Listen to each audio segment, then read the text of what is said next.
pagi semuanya. Perkenalkan, nama saya Eva Noprianti Buang Manalu dengan NIM A1C318079. Saya merupakan mahasiswa Universitas Jambi jurusan Pendidikan Fisika. Nah, di sini saya akan menyampaikan sebuah materi yang berjudul Penjumlahan Vektor dalam Bidang dengan menerapkan keterampilan bertanya dasar. Silahkan menyaksikan. Selamat pagi anak-anak. Sebelum kita memulai pelajaran kita, marilah kita berdoa dulu. Nah, silakan Putri untuk memimpin doanya. Nah, untuk pelajaran minggu lalu, kita sudah mempelajari tentang materi gerak lurus. Ada yang masih ingat berapa pembagian klasifikasi dari gerak lurus? Ya, silakan Dimas. Benar sekali. Jadi, gerak lurus itu dibagi menjadi dua, yaitu gerak lurus berubah beraturan dan gerak lurus beraturan. Untuk minggu ini, kita akan mempelajari materi vektor, penjumlahan vektor dalam suatu bidang. Nah, di sini kalian sudah tahu apa itu yang dimaksud dengan vektor? Nah, nampaknya kalian masih bingung semua ya. Nah, di sini Ibu akan memberikan suatu ilustrasi tentang materi vektor. Nah, di sini kalian pernah tidak lari sore atau jogging? Nah, selain membuat tubuh kita menjadi sehat, ternyata tanpa kita sadari, jogging atau lari sore itu memiliki rute perjalanannya loh. Nah, bagaimana itu? Nah, di sini Ibu akan memberikan sebuah contoh rute perjalanan dari rumah Valen. Nah, Valen melakukan lari sore. Nah, dia melewati rute dari rumahnya, supermarket, kolam berenang, tempat fitness, dan ruko.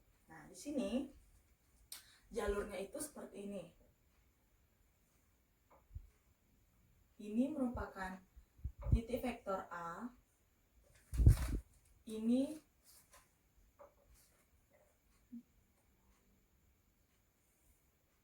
titik vektor B,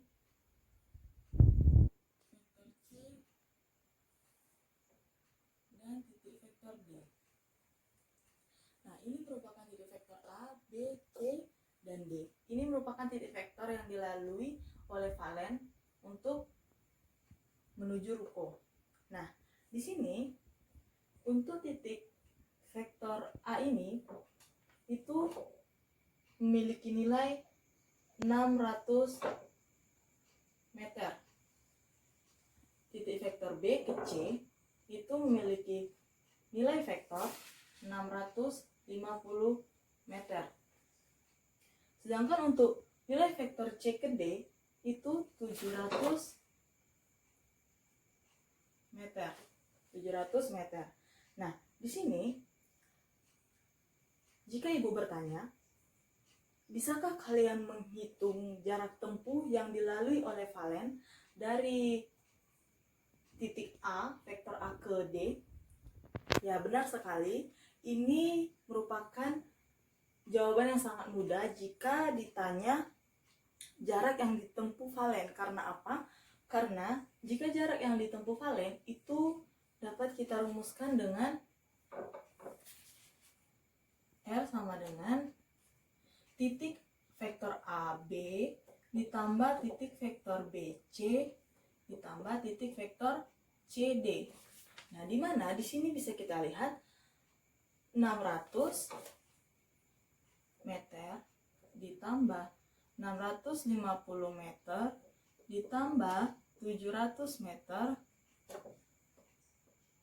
sama dengan hasilnya yaitu 1960 meter. Nah, ini jika ditanya jarak yang ditempuh Valen. Nah, bagaimana jika Ibu bertanya bagaimana perpindahan yang dialami Valen dari titik A ke titik D? Bagaimana perpindahan yang dialami Valen dari titik A ke titik D? Nah, tadi kan yang ditanya itu bagaimana titik perpindahan dari vektor A ke vektor D yang ditempuh oleh valen. Nah, apakah kalian masih ingat bahwa perpindahan itu termasuk ke dalam besaran vektor, di mana perpindahan itu ditentukan oleh kedudukan awal dan kedudukan akhir. Nah, dalam perpindahan ini juga terdapat nilai positif dan negatifnya, tergantung dari arah perpindahannya lagi. Nah, misalkan nih, titik A ke B kita analogikan sebagai F1. Titik B ke C kita analogikan sebagai F2. Dan titik C ke D kita analogikan sebagai F3. Nah, kemudian untuk mencari perpindahan dari titik A ke titik D, kita dapat mencari dengan besarnya resultan dari vektor ini. Nah, ada yang tahu apa yang dimaksud dengan besarnya resultan? Nah, besarnya resultan ini merupakan penjumlahan dari dua atau beberapa vektor. Nah, sebelumnya ada yang tahu beberapa metode yang digunakan untuk mencari besarnya resultan dari sebuah vektor? Benar, ada 3 metode yang digunakan untuk mencari besarnya resultan. Yang pertama metode grafis, yang kedua metode uraian, yang ketiga adalah metode analitis. Nah, metode grafis itu merupakan metode yang digunakan untuk menentukan besarnya resultan dengan cara mengukurnya. Nah, di sini tadi kita bisa lihat bahwa untuk F1-nya tadi sama dengan 600 meter, F2 sama dengan 650 meter, dan F3 sama dengan 700 meter. Nah, di sini kita misalkan skala yang diukur, skala kita buat atau kita tentukan yaitu 100 meter sama dengan 1 cm. Skala yang kita tentukan yaitu 100 meter sama dengan 1 cm. Nah, jadi untuk vektor F1, F2, dan F3 ini kita ubah ke cm. Berarti 100 meter sama dengan 1 cm, berarti 600 meter sama dengan 6 cm. 650 sama dengan 6,5 cm, dan 700 sama dengan 7 cm. Nah, di sini untuk dapat dirumuskan dengan R sama dengan F1 ditambah F2 ditambah F3 sampai dengan Fn. Dimana di sini untuk menentukan dari titik A, titik vektor A dan titik vektor B, berarti kita tambahkan R sama dengan A tadi 600 berarti 6 cm ditambah D-nya 7 cm. Berarti R-nya sama dengan 13 cm.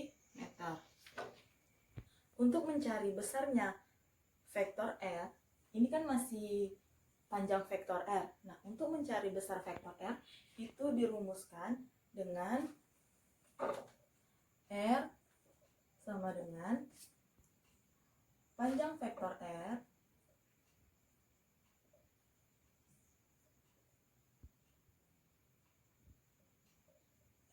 dikali skala panjang vektor.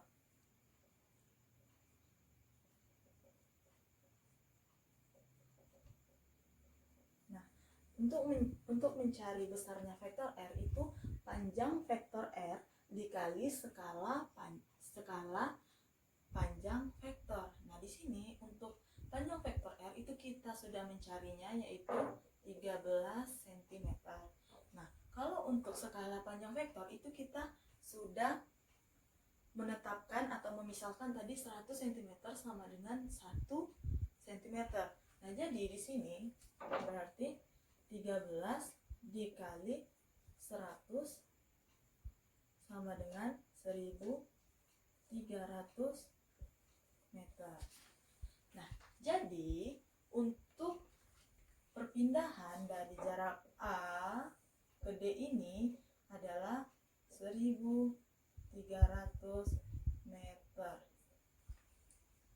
Nah, ini merupakan metode secara grafis. Nah, yang kedua itu metode secara analitis, di mana metode secara analitis ini metode yang digunakan untuk menentukan besarnya resultan vektor secara matematis dengan memakai rumus kosinus.